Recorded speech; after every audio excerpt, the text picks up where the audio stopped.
Okay, here I am on the Arkham City Steam page. Batman Arkham City, sexy Harley Quinn 360 close-up on details. Tits! Ah, tits, you see them?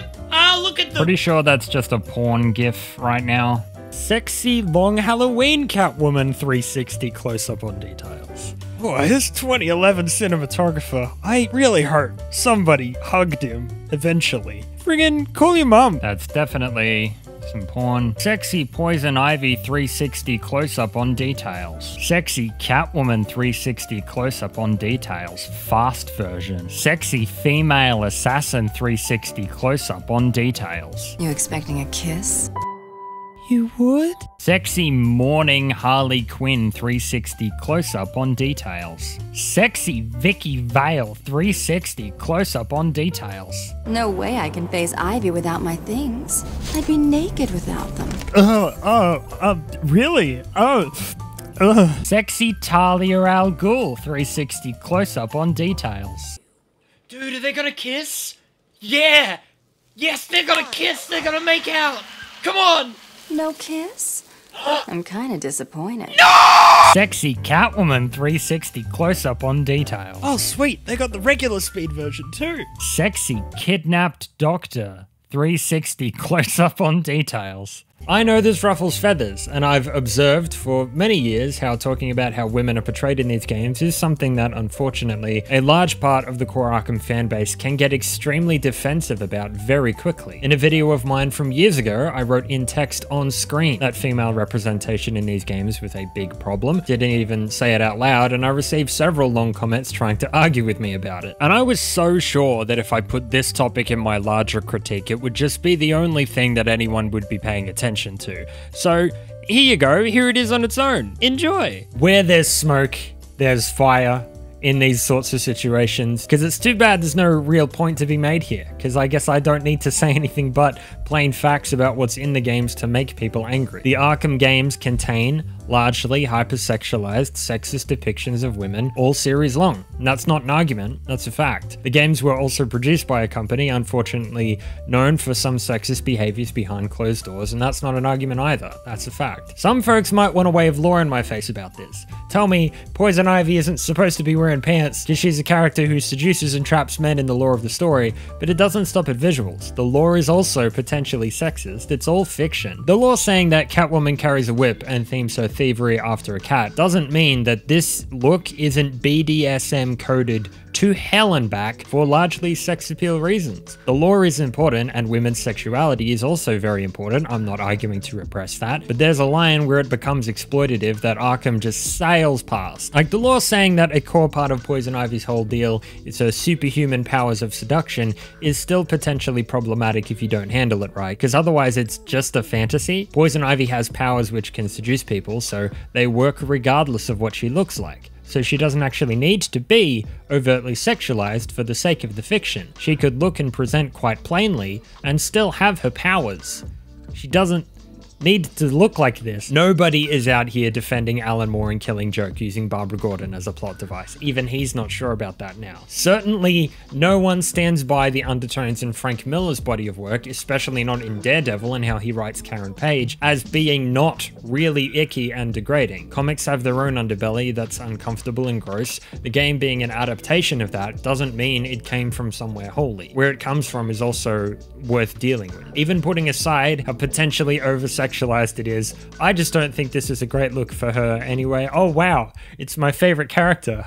Sexy Winnie the Pooh. The lore is important, but it doesn't excuse objectification of women's bodies, and it's pretty obvious when it's weak and just there to excuse this shit. See Hideo Kojima going, yeah, this character needs to be nearly naked because she has a skin condition or some shit. I never played the fucking game. I mean, it's obvious that Nier Automata is on some similar gross and unnecessary shit, but at least the guy was honest about it. The game controls everything. It's not interpreting real events, and I don't want to get caught down on the intricacies of fashion and how, you know, tight-fitting clothing is or whatever, because the sexualization in City doesn't start and stop at the visual designs. Maybe it doesn't even stop at the taunts from the hostiles that Catwoman is fighting, which imply that they intend to sexually assault her when they've beaten her down. We're gonna have fun with you, Catwoman.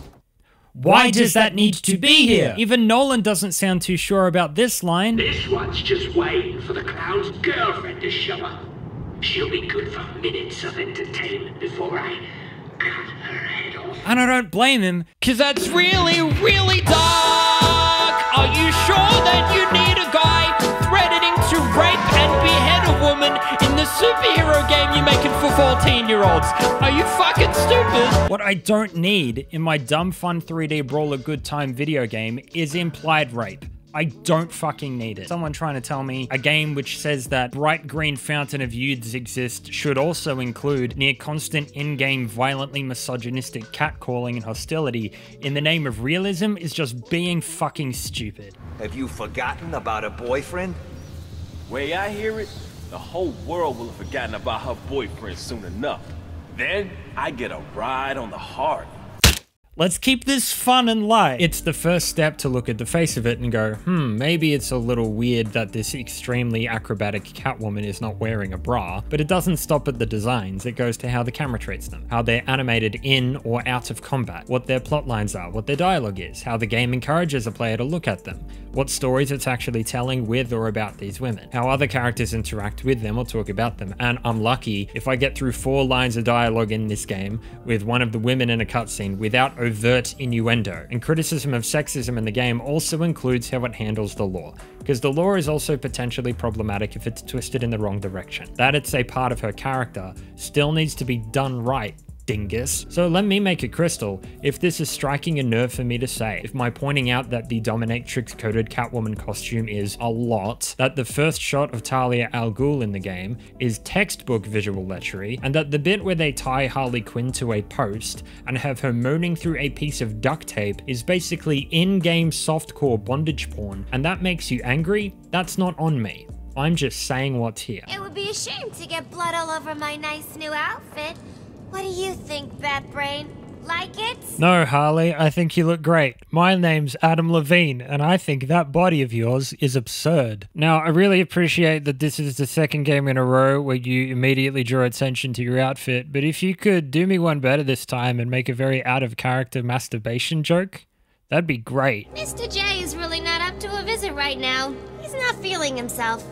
Well, actually, he was earlier, but that's not what I meant. Boy howdy, I love that. I've not really talked much about sex or sexuality on my channel before, but I guess here goes. It's fine to be horny. Quote me on that. It's fine to be a horny teen with hormones, and Lord knows it's fine to want to explore that through the media in which you were interested. Stupid fucking me, when I was very closeted, wasn't even aware that I was pan, was definitely looking at the blue-suited Batman in Arkham Knight and wondering, why is this doing something for me?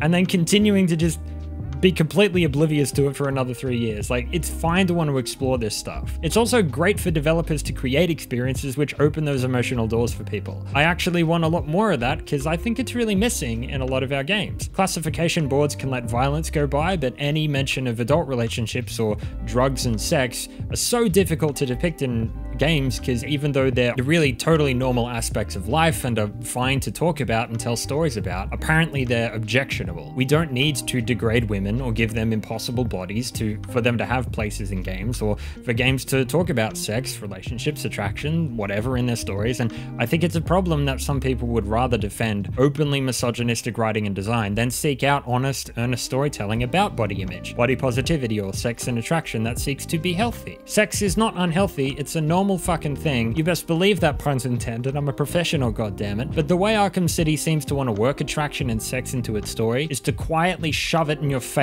while never telling a story about it. The game doesn't really openly acknowledge anything. It tried to strike a quiet agreement between the player and the game about something subliminal. And over-sexualizing your characters has typically been a backdoor into these kinds of conversations for games. An acceptable loophole in the legality of sex conversations in interactive media. It's somehow weird and not cool to actually depict sex acts. It's not common to find a game in 2011 which was looking to earnestly engage with people's sexuality or self-expression and help audiences actually walk away with something, but it was and kind of remains apparently fully okay to use bodies and designs and visual language as a way for people to explore their own sexual fantasies subliminally outside of the game. For the time, that was the only sort of sex conversation you were usually going to see in a game, but it relies on people noticing the visual language and then doing the work on their own outside of the game, whether it's noticing the boy band's crazy oiled abs in the Final Fantasy game or the weird armor designs in Soul Calibur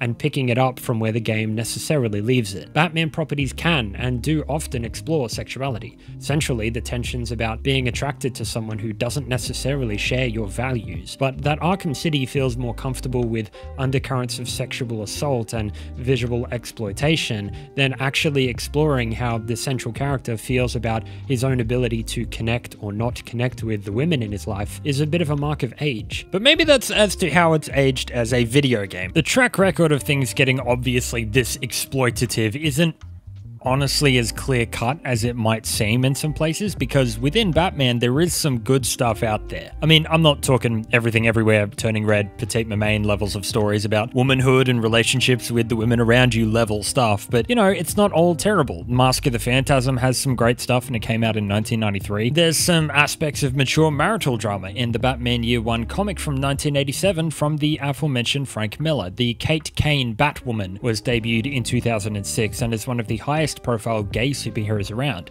There's a lot of really great Catwoman stuff these days. There's a lot of really great Batgirl stuff these days. It's DC's control over this element that's in question. I could turn this into a larger conversation about women in the Batman universe in general, but I'm not personally widely read enough, anywhere near widely read enough to start down that road, and it's beside the point. That it's DC's control over this aspect that's in question. I don't actually need to speak about how women are represented generally in Batman. That it's better elsewhere doesn't fix what's here. That the team creating Arkham City felt like any of this was on the table in the first place is evidence enough that there's a larger issue here. That how Arkham City, a high-profile, widely anticipated game, was given an okay by an overseeing publishing body is already the end of the conversation. There are definitely fantastic stories in the Batman universe where women play central roles and are given nuance. You could say that it's most of the material out there, but there's no way to prove that that makes a difference when stories like Arkham City exist and are given such loud approval. That Rocksteady felt like they were in the clear to do any of this.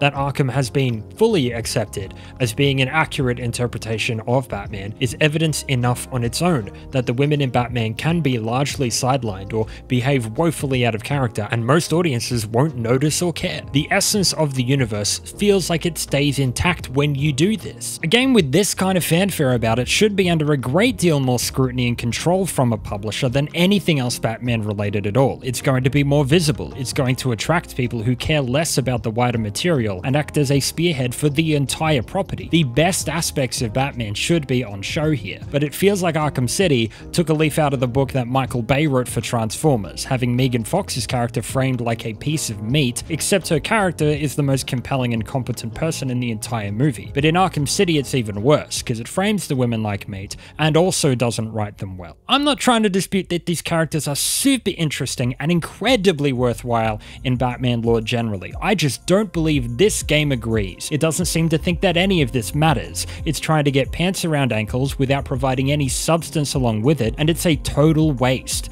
Tying Harley to a post isn't of benefit to the game in any way whatsoever. It's disruptive, it's creepy, and it doesn't fit with the story. Talia al Ghul tied her up instead of killing her. I don't believe you. It's creepy because the story is like a mass market piece of entertainment. If we're talking like Dead or Alive beach volleyball here, there's no illusions about what's going on. The game's a porn game. That's what it's there for. There are tools that help you with that to make the most of your time with that. What you do in your own time is your business, as long as you're not hurting anybody. But Arkham City's a piece of mass-marketed entertainment, which is purporting to offer everybody an experience of fun and tension in this story and in this world that's just getting crushed underneath this train of male horniness at all of the dumbest times that just feels entirely irrelevant and expendable to anything else the game is doing. I mean, if the game's just more sensible about how it does this stuff, the game doesn't lose anything. It just gains a wider appeal. It's a choice which has the potential to alienate or turn off a whole lot of people while serving no actual purpose beyond giving some folks a couple boners or a cheap marketing route, whilst distracting from the game's actual focus points of action, design, narrative, whatever, and giving the game no artistic upside. Maybe you don't feel like it's Rocksteady's responsibility to censor themselves in the story they want to tell, but that's not really the situation that's occurring here. We're not talking about a game that's pushing a narrative envelope for a reason, being asked unfairly to be less loaded. The situation is, however unkind it might sound, a bunch of 35-year-old men standing around in a room deciding that this is something they enjoy and want to put out into the world, whilst the very few women in their workspace are made to feel unsafe and unheard. That's the situation we're talking about here. Enjoy your legacy. With a property as big as this one, when you are appealing directly to impressionable people at a weird time in their lives, you can choose, with what you do in your game, to make their lives easier. To make the lives of those they interact with easier. Arkham City does not make things easier. Again, the regular shield against this topic is, well, the characters use their sexiness to their advantage, a conceit which rather conveniently applies to all of them, huh? But even while Catwoman is apparently in love with Batman, and Harley is being abused by the Joker whilst infatuated with him, and Ivy is doing something, and Talia and Batman are in love, or some stupid crap like that, none of the sexuality of any of that is really being discussed out loud. At no point in the story does Catwoman really talk about this supposed method of straddling and kissing and whipping as being a choice to get an advantage in a fight. It's not unpacked in the story, it's just for the audience's benefit. The game, again, loses nothing artistically by subduing this element, and would in fact gain a lot by fleshing it out and help it fit more naturally by doing sexy stuff in any way aside from fan service. In the case of Catwoman specifically, a character who's had a long history of this, that aspect of her character is fine if it's combined with a basic respect for her as a person within the story. But a woman's sexual confidence or sexuality has nothing to do with anyone else's pleasure or gratification. If Catwoman is confident in her body, that means what it means, not that the camera gets a free pass to shoot her almost half exclusively from the waist down, no matter the situation. One does not follow the other. Sexual liberty for someone in real life does not mean they consent to being objectified. And just like any other character trait or mood or kind of confidence, it needs to be written with dynamic. For the scenes where she's with Batman, I would get it, but the rest of this, we know what this is. It's not sexual liberty, it's pandering to the 14-year-old boys that Rocksteady know that they can cater to with something that they want, TNA. Whether that's a problem in and of itself is too large and nuanced a topic for me today, but what it isn't is a good version of Catwoman. Is pandering this consistently and continuously, whilst losing any and all other pieces of merit from the character, a waste? Yeah, because now it doesn't feel like just this is only for the boys in the audience. It can feel like the entire game only expects a certain type of person to be playing it, which for a property as popular as Batman is deeply naive. She's a virtual fake lady, so whatever, but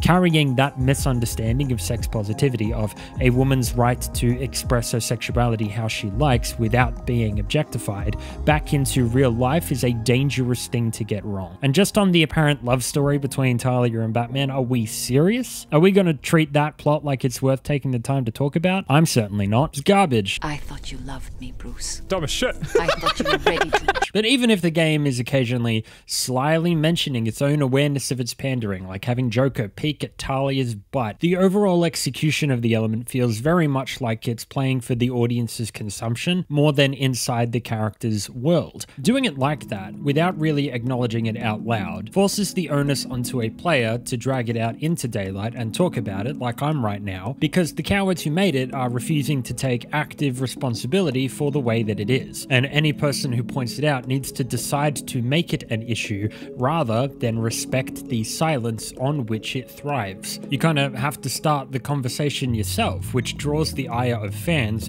who like being able to enjoy it quietly without their consumption being questioned. The only reason to defend it, therefore, or get defensive, is because they don't want to feel like bad people, people, and pulling an interview forces questions into existence that neither they nor the game are actually comfortable with. Do we see how the game establishing this attitude towards sexuality being mimicked in a fan base comprised of largely teenage men and boys, who then on their own work to actively suppress any real talk of healthy sexuality to maintain that silence, is a pretty big problem? It's okay, you can be a freak, you can be a degenerate. Ain't nothing wrong with being kinky or liking what you like, but pretending that that is something else, that objectification is actually a positive thing for women, is a dark gateway into a bent narrative. And there's nothing to be lost by admitting that there's a time and a place for this kind of content, ways to do it well, and maybe shoved into the middle of a multinational property without acknowledgement isn't any of the above. That aggravation only happens, by the way, usually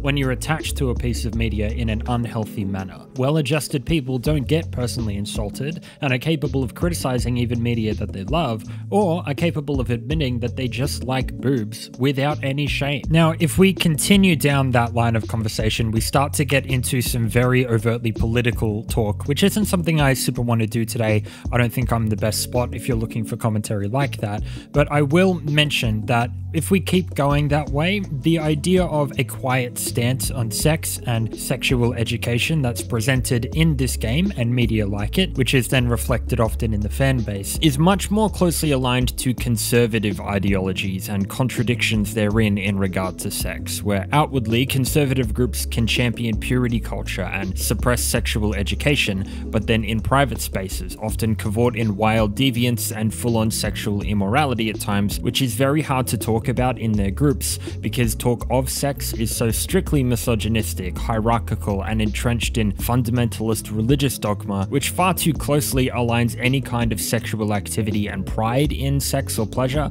with guilt. The best way to correct that is to talk about sex and attraction. The quiet way that Arkham City is going about this has far more in common, in my observations, with that conservative approach, where openly the idea of a woman's sexual liberty is derided and is apparently gross, but in private, such as the arena of a single-player video game where your consumption is not beholden to anyone, is absolutely hounded over, provided that it's being framed specifically as a service for men, as a not part of human life and a exploration of oneself, but as a commodity to be consumed. Arkham City doesn't tell an interesting story about any of the major women in the game because that isn't what they're there for. Their base function in the game is being fulfilled. They are there as a sexual commodity, which when tied to a game based on the fantasy of feeling like Batman, a player fantasy game, is very aware of how the player might self-insert themselves into that dynamic. This kind of figure it out on your own and just enjoy the show stance leaves people without educational tools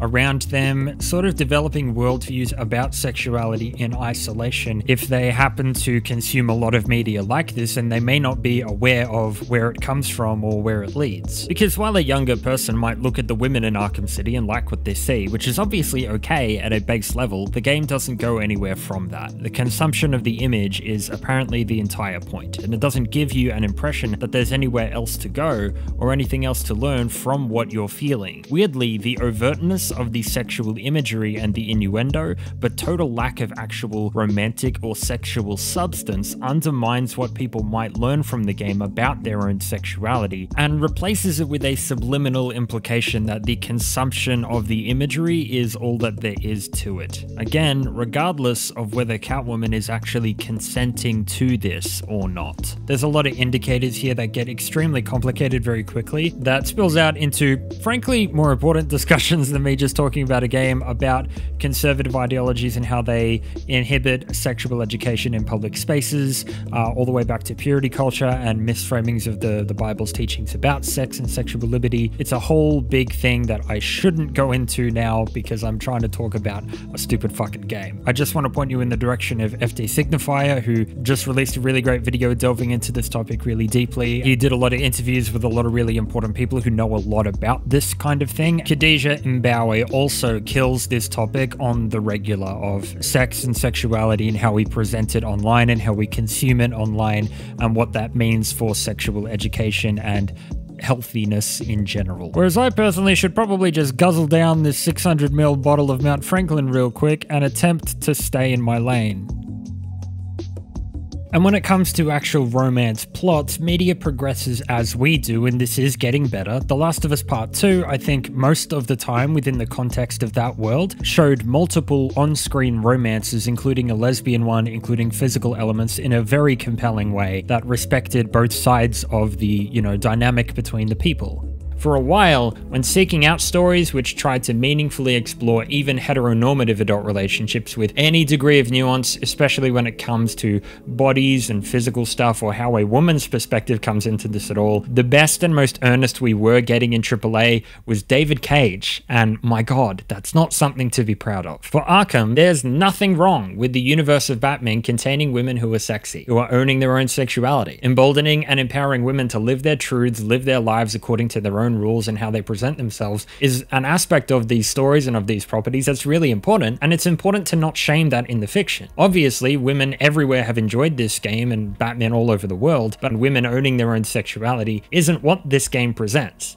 They present women who are sexy for the camera. And especially in Arkham City, the way that women are designed, written, presented, and act in the games is 100% male gaze orientated, meaning the women strictly adhere to what a man typically thinks is sexy. To elaborate on this slightly, the male gaze in Arkham City comes in at least two distinct parts, actually. The first is the obvious one, the mathematically calculated curves and body types of the women, adhering very closely to idealized body standards that a heterosexual man working at Rocksteady would typically think is sexy. Lots of cleavage, wide hips, a walk cycle to match, and mostly white actually. But the second part is the bit you don't want to talk about, the bit I'm not even sure the men at Rocksteady would have known they were doing at the time. It's that the main four women in the game, a little less so with Ivy, but still to an extent, are all iterating on the same kind of sexual dynamic. Because all these women are kind of aggressive, right? They're gonna mess you up a little bit. One carries a baseball bat, one has a sword, one has claws, they'll tear your eyes out a little bit, they'll mess you up, and that's really hot. They're dominant, but not so dominant that a man couldn't hold them down. Catwoman, as tough as she is still getting captured, and is still trying to use her femininity to bargain her way out. While she might present herself as being fierce and fiercely independent, she's still ultimately going to choose to be with the man, and is still going to be apparently dressing up her real, very soft and very genuine feelings for that man behind a wild sexual facade, which is seen as a weakness in her armor of independence. Harley Quinn, as scary as she is still getting thrown around by the big man, is still cavorting with another one who orders her around, is still getting passes made at her by her own militia. Talia al Ghul is the leader of a force of deadly ninjas who is still basically throwing herself at Bruce without a second's hesitation and getting held at knife point by her own dad later on. So to repeat myself, the male gaze of Arkham City is being employed in that these sexually liberated women are allowed to be aggressive and dominant and independent, but not so dominant that a man couldn't hold them down if he wanted to. That power play being inserted here, that yeah, run along, show me how you walk with that ass, but at the end of the day, you aren't actually able to overcome a man with real power. You might be dominant, but I'm Batman, so you're still my plaything. It's that sneaky little subtle little thing in here that these are exceptional women, but you're playing as an even more exceptional man, so you know that these women aren't for everybody to have, but they're still available to you as a player. That's the bit they don't tell you about. That's the ugly bit. That's the power bit. Because you're here to feel like Batman, right?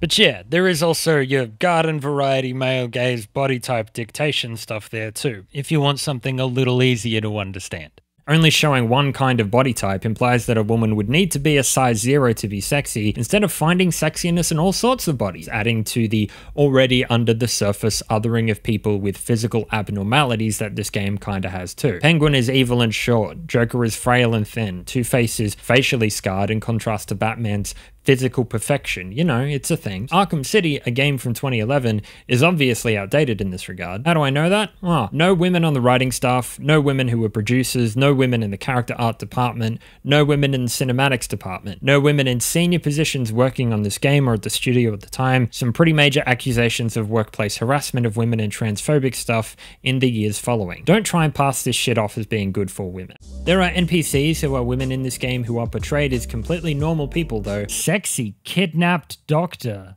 360. The exception that proves the rule is, if anyone here, Oracle. Even though she's an expository device much more than a character in these first two games, and no story is really told about her, she's an off-screen character who seems to exist in a space the game kind of respects in this title. I much prefer her fuck off you overgrown dickbag attitude in Night, just like I prefer every other visual design in Night of characters like Harley and Catwoman with more realistic makeup and proportions, but for every reasonable advancement that game makes, we still sometimes have the most capable women being used regularly as plot devices, so it's a bit of a mixed bag. Catwoman sits alone in the Riddler orphanage, kidnapped there for the entire game, but back to the point, what that means to me is that if Oracle was able to be portrayed sensibly by the game, why wasn't everybody else? Other NPC women are sensibly designed, the League of Assassins ninjas just look really cool, so the game is pretty aware of how to do this reasonably, and it's choosing to make its most notable female characters matter chiefly through heightening their sex appeal, even though Catwoman, Poison Ivy, Harley Quinn, and Talia al Ghul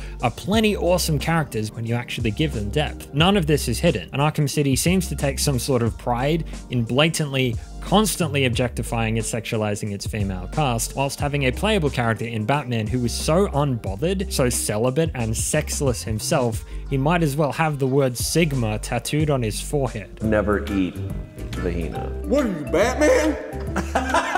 There's a lot to talk about in how Batman acts as a male physical fantasy, someone who men want to be like, want to look like, and how women in Arkham act as sexual objects which are compatible with him. But to me, this is a topic that I care about bringing to light, but I'm also very aware that DC writers in the years since Arkham have realized and made strides in how women, particularly Harley Quinn and Poison Ivy, are depicted in their stories. This is something that is being fixed. And if we focus on Harley Quinn for a second, Harley's need to extricate herself from the Joker's influence and escape that abusive relationship isn't just the basis for a great many of her stories in recent years, it's been a continual part of her character since her first appearances. One could argue that Rocksteady employing her as a central character in each entry of their trilogy, but failing to show any of that side of her character development is as much a failure of adaptation as anything else. Particularly missing is actually Batman's sympathy for her situation. In many other scenarios, Bruce Wayne can be seen to extend a helping hand to Harley, knowing that she's not beyond saving in the same way that Joker is. But in all cases of Arkham, the interactions or dynamic between them seems to blatantly reject that area of nuance. There was even the extra DLC story, Harley Quinn's Revenge for Arkham City, where none of this was explored. Treating any villain in Batman's universe as a fixed point isn't the most interesting way to do it, I think, but Harley specifically is someone that angle often does wonders for. She's got far more dimensions than any of Arkham seems to believe, and this adaptation is a wholesale diminishment of what makes her interesting, basically seeming to use her as the disposable eye candy that reinforces Joker's mistreatment of her. Those misogynistic limitations were something that she confronted and worked directly into her character progression. She's now one of the most recognizable, lucrative, and popular characters in DC's history. She's now the fourth pillar of the DC universe alongside Batman, Superman, and Wonder Woman. That's something that the amount of media about her out there now supports. She's become a bit of an anti-hero. She has her own show, her own movies, her own stories, and has really evolved from how she was portrayed in 2011. And this version of Harley Quinn in Arkham City stands as a bit of a reminder of what this character has completely left behind. What I'm saying is sexism in Batman 10 years ago isn't something worth defending, and is something that much better voices than mine have been speaking about for a long time and have been heard on. DC recognized that this was a problem and have worked on this a lot. The only matter for discussion is how you personally respond to it. I think if someone said that they really didn't like Arkham City based on this aspect alone, I would completely let them have that. It's very reasonable. I put up with it, but I totally get it. We can talk about real shit, we can have hot characters in our games, but the fewer people we exclude in how those stories are told, the better for everyone, in my opinion. And at the very, very least, be like Azure Lane, and just don't fucking lie about it. Just be a porn game. Just own that. What I see in Arkham City is a comic book property folded into a video game, which are two notoriously historically sexist media forms. And Arkham City isn't an exception to the problems in both or either of those spaces at the time that it was produced. It was no way near the only game guilty of this at the time. It's an important note on the side of its legacy, I think, that it didn't rise above this early, but it's just it makes it part of a crowd. And perhaps it's best for me to say that Arkham City is a product of those two industries who at the time did often only really employ women in their stories as a sexual commodity. That was all that they were there to do. We're not going to tell a story about them. We're not really going to think about this at all. The basic function that the women serve in Arkham City is to be a sexual commodity that is achieved, and that is what the game is very plain-faced about. It's not trying to hide that at all. And if you're okay with that, if you're fine with just playing a game with, oh yeah, just some sexy ladies, that's fine too. I'm not calling you a misogynist for enjoying this game. I'm just saying there are a lot of examples where these characters are given a lot more than that, and I think that is worth criticizing as being a flaw in the game. Because you can have both. You can have sexy characters and a cool story. You just need to come at it in a way that actually shows a degree of self-reflection and maturity and honestly self-awareness about what you're doing that I don't really know if any AAA game studio in 2011 was capable of doing. I don't know if they were thinking that deeply about this yet. But some of you might be thinking, if that's really it to me, if that's just a note on the side of its legacy and something that I grit my teeth and bear, why am I spending this long talking about it? Just so we're clear, I'm very aware the amount of time I'm spending speaking about this is entirely disproportionate to the dominance of this element within the game at large. I'm reusing a lot of clips here, and I think it's not nearly on the same level as something like the mental health aspects were in Asylum, for instance. I do, for the most part, think that even people who dislike the way City represents women will just roll their eyes, groan, and get on with it to get to the parts of the game that they do enjoy. It's not the end of the world or the end of the game that the four most interesting women in basically the whole of the Batman universe are used predominantly as fan service engines in ways which robs each and every one of them of agency and what's actually interesting about their characters. At worst, it betrays the limited scope of the game's target audience or intended audience, and just as a consequence misses the opportunity to tell proper stories with them and about them by its focus on that element alone. You can have them be sexy and still tell a cool story with them. It's not the end of the world for Arkham City, it's just frustrating and a writing fault as much as anything else, but I'm spending this much time talking about it because the problem isn't necessarily in the game itself, but in the nature of what the online reaction to any attempt to talk about it tends to be. If the Arkham community or gaming community at large was across this with these games and the fandom wasn't so obstinate about refusing to talk about this,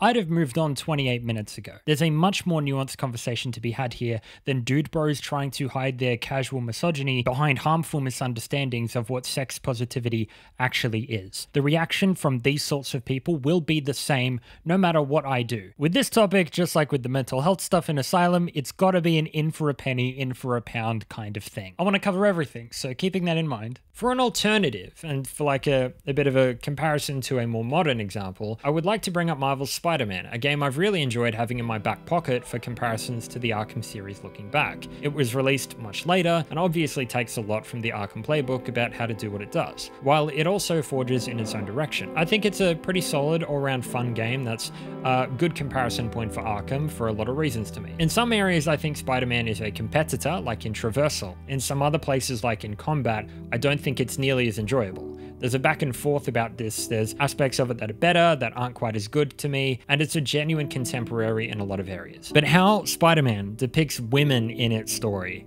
is one of the places that it just wipes the fucking floor with Arkham. It's a bloodbath, it gets embarrassing. I'm talking about watermelon in the thighs level carnage. Spoilers for Spider-Man ahead. It's a good game, play it. First of all is the ongoing relationship between Peter and Yuri, his police contact who's also Asian, a professional and friendly contact that persists throughout the game without ever broaching talk of romance or sex. Yuri is given her own DLC story as well as a real arc in the main game as an offsider, and is a genuine supporting character with a tense relationship, friendly, back and forth with Spider-Man. It's good stuff. There's also obviously the relationship between Peter and MJ, which from a writing perspective I think is probably my current current favorite love story in a video game to date. When the game starts, they're not together, and they both try to navigate their lives and responsibilities on their own. They end up helping each other within the main quest because they have objectives which align, with MJ taking her own initiative to further her research as a reporter, but there being obvious tension about how Peter is overprotective and doesn't trust her as much as he should. There's a maturity in how these characters speak and flirt and get cold to one another. The whole text conversation around them maybe getting back together with the text misunderstanding there,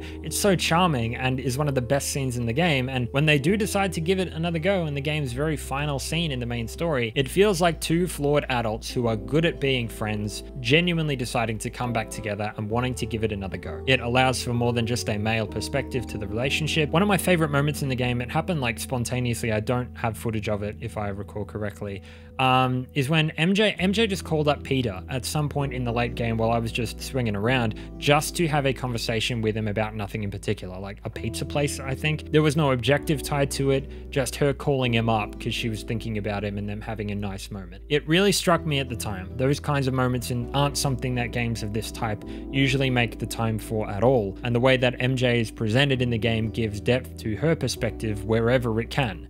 That's a really charming moment to me. Then we get to Black Cat, a character whose parallels to Catwoman are immense, historic, and obvious. They seem to mirror each other a little bit. They have had a back and forth over decades about how they're written in comics it's a bit of a chicken and the egg situation, and both share on again, off again flirtationships with Batman or Spider-Man respectively, which occasionally become genuine romance. There isn't a clearer, closer comparison we can make between how these two games portray women than how they both handle these analogs, because they're basically the same character. Black Cat's obviously a conventionally attractive woman wearing a tight-fitting suit. She looks cool as hell. Yeah, she's hot.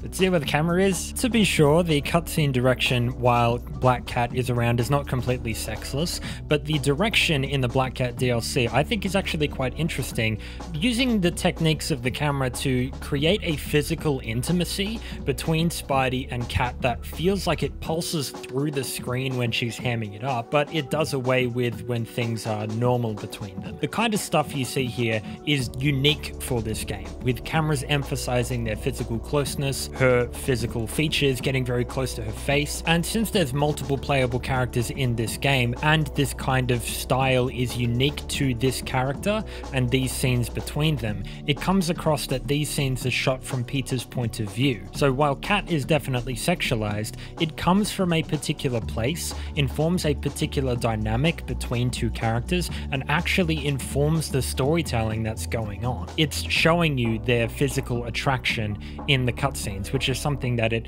kind of can't really achieve within the gameplay. It matters that the Black Cat is the only character we've seen in this title who is at all physically compatible with Spider-Man in these acrobatic ways, and that's played up and emphasized. It also matters that the Black Cat DLC, at least when I played it, was a piece of story after the main story, where I'd become accustomed to the relationship between Peter and MJ. I'm invested in their dynamic more than this random hot girl, and I'm continuously watching these scenes and seeing Peter's choices and knowing his emotional commitment to another woman, something I want him to maintain. Because of how Cat is positioned and drives her own story, the sexual nature of her character feels like an active choice that she's making. Something she's doing on purpose is an aspect of how she expresses herself, rather than City treating Talia al Ghul, a stone-cold warrior leader, like some soft, broken-hearted pinup girl who cries over some man who abandoned her and doesn't wear anything more than an inch thick, while the camera treats her identically to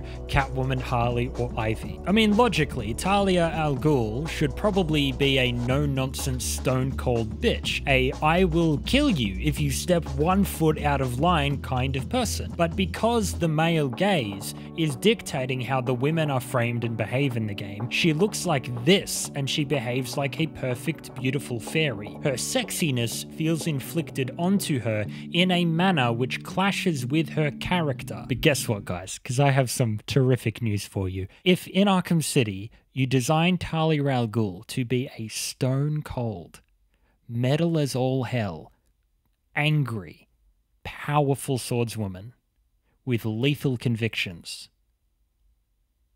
that's still extremely hot. It's just gonna be in a way that feels like it was her choice to exist in that fashion that a player happens to think is attractive, rather than some 14-year-old's wet dream. Black Cat's sexuality feels in character for her, and her presentation of that differentiates her from the rest of the cast with those choices. Because a player might find any of the women in the game attractive, but MJ expresses herself differently and dresses differently, and the camera treats them differently as well. The presentation differentiates Black Cat from the rest of the cast, whereas the camera looks at all of the main women in Arkham City the exact fucking same. And that's what the game does with her in her story. She's manipulating Peter by lying and saying that she has a son and implying that he's the father. She's obviously a very sexually charged character, but it's given an emotional layer there, and she isn't like depicted as being salacious or promiscuous for it. There's an obvious attraction between the two physically, and it's navigated out loud. She's preying on that. But the game is kind of talking about sex overtly, and Peter has to confide in MJ,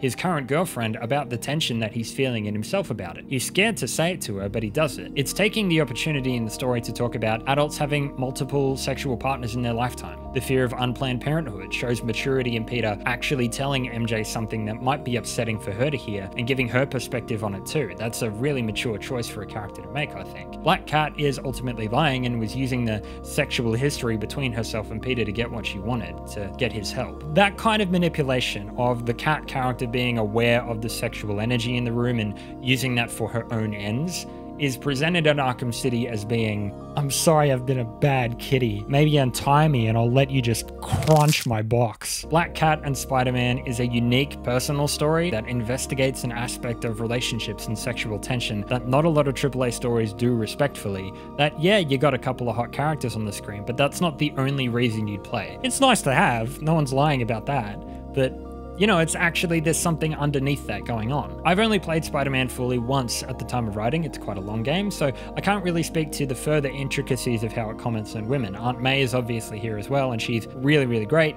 But what I can absolutely say is it's 1,000,000% more mature and a more worthwhile story because of things like this than Arkham City is in totality. I don't think I enjoy playing Spider-Man anywhere near as much. But as for sincerity, depth, the amount of people and perspectives that it embraces in its stories with a much more diverse cast, it's not a goddamn contest. Spider-Man is the better game, the one I am more likely to recommend to anyone, because even while it's not as much fun to play, I know they won't have to deal with perverted, immature shit basically at all. And how successfully Spider-Man tells women's stories is something that it for sure did not learn from Arkham. You can have sexy characters, you can have sexy lore, you can do that all day long. The problem is Arkham City kind of wants to exploit bodies in silence.